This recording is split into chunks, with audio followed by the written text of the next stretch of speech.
Assalamualaikum warahmatullahi wabarakatuh. Kembali lagi bersama saya Rian. Di video kali ini kita akan membahas tentang penalaran analitis.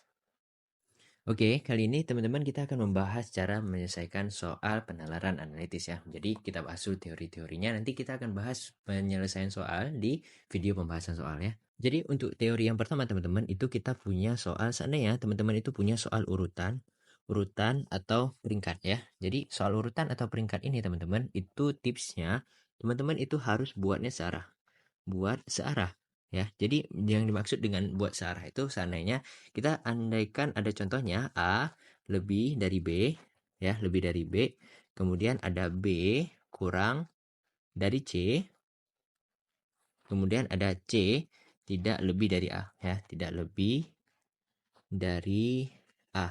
Oke, jadi pada umumnya teman-teman kalau kita menyelesaikan soal ini kita akan menggunakan cara kita buat dulu ya pemisalannya atau simbolnya dulu seperti ini teman-teman. Oke, jadi biasanya teman-teman bakalan buat A lebih dari B, kemudian ini B kurang dari C, dan kemudian di sini C kurang dari A ya, karena tidak lebih dari A. Oke, jadi teman-teman kalau seandainya teman-teman menggunakan cara ini teman-teman ini kurang tepat ya teman-teman ya. Jadi kalau misalnya saya katakan cara yang seperti ini akan memperlambat kerja teman-teman. Nah, jadi teman-teman kalau seandainya ada soal penalaran analitis, kalau soal urutan dan peringkat, teman-teman buatnya jadi seperti ini. Kita ubah narasinya, kita ubah menjadi simbol yang seperti ini. A lebih daripada B. Kalau seandainya teman-teman udah memilih lambangnya itu ke arah kanan, berarti teman-teman itu harus menggunakan arah kanan semua. Jadi kalau misalnya teman-teman udah buat arah kanan, berarti di sini kita ubah B kurang daripada C. Nah, di sini katakan B itu kurang daripada C. Berarti C itu lebih daripada B. Kemudian C kurang daripada A, berarti A itu lebih daripada C. Oke, jadi gitu ya teman-teman. Jadi harus diubah teman-teman supaya menjadi lebih mudah. Nah, kenapa saya katakan gini teman-teman? Kalau seandainya teman-teman mau mencari peringkatnya. Seandainya teman-teman mau cari peringkatnya itu tertinggi, yang mana? Atau peringkat terendahnya. Peringkat tertinggi dan terendah itu gampang dicari kalau misalnya seandainya teman-teman buat yang seperti ini. Jadi caranya itu gini teman-teman. Lihat aja di soalnya itu. Ini kan udah kita bagikan teman-teman. Ini pembagiannya seperti ini kurang lebih. Jadi lihat aja teman-teman yang sebelah kiri itu selalu tertinggi. Karena kenapa? Sebelah kiri tetap berarti dia lebih tinggi daripada yang lain. Berarti yang kiri tidak pernah di kanan itu tetap yang paling tinggi. Dimana dalam kondisi ini berarti jawabannya yang A. Sedangkan yang sebelah kanan berarti dia selalu rendah. Yang sebelah kanan tidak pernah sebelah kiri, berarti dia paling rendah. Oke, jadi di sini dalam kondisi ini yang nggak pernah di sebelah kanan itu adalah yang B ya. Jadi kalau seandainya mungkin contoh kita cuma ada 3, ini masih gampang untuk teman-teman urutkan. Mungkin ke depannya teman-teman dalam menyelesaikan soal SKD itu soalnya lebih banyak lagi ya teman-teman. Itu yang diketahuinya. Jadi cara seperti ini akan memudahkan kerja teman-teman dalam menyelesaikan soal penalaran analitis untuk soal urutan dan peringkat. Untuk tipe soal selanjutnya itu seandainya teman-teman itu jumpa soalnya itu dalam bentuk jadwal.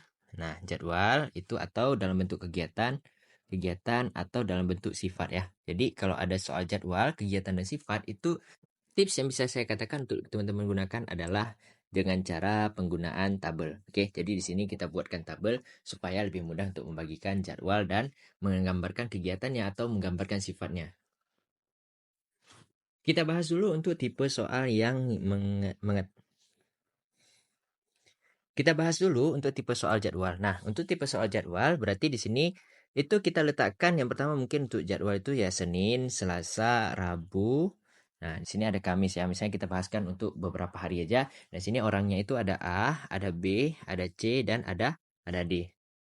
Jadi kalau seandainya di soal itu kita ketahui misalnya diketahui kalau misalnya si A itu bekerja pada hari Senin dan hari Rabu misalnya ya. Jadi hari Senin dan hari Rabu, kemudian hari yang B itu kerjanya itu tidak boleh bersama A ya.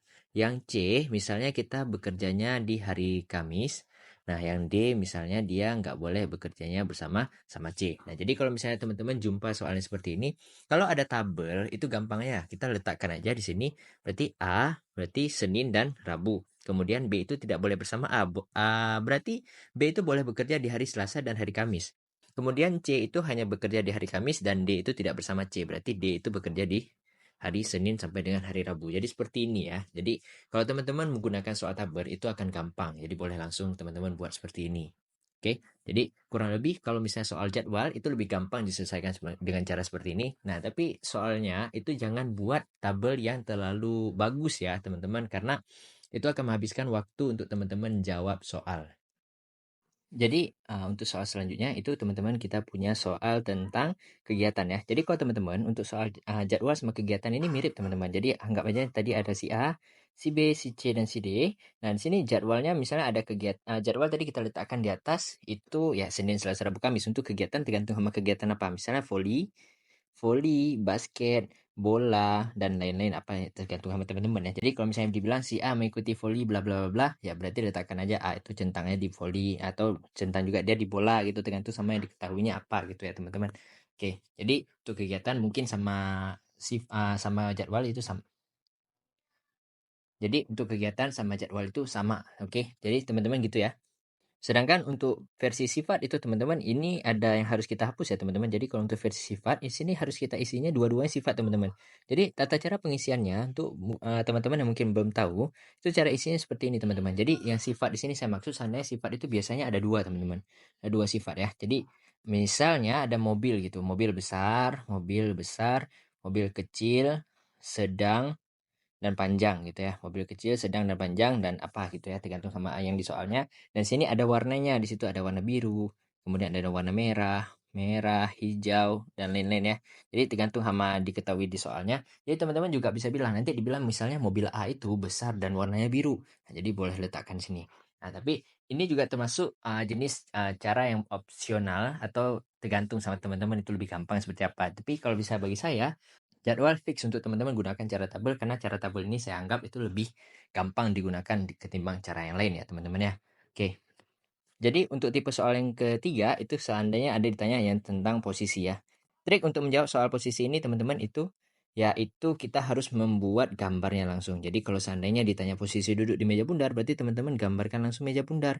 Nah, kalau misalnya posisi duduk di meja biasa itu meja persegi berarti teman-teman gambarkan perseginya langsung. Dibilang misalnya A itu duduk di depan B berarti A depan B atau misalnya di meja ini B itu terletak di sudut yang sama dengan S. Nah, misalnya seperti ini ya. Oke, ya jadi tergantung sama teman-teman langsung apa ya. Oke, untuk teorinya mungkin teman-teman ya beginilah cara penggunaannya. Nanti kita lihat di pembahasan soal bagaimana cara mengaplikasikan teori-teori dari penalaran analitis.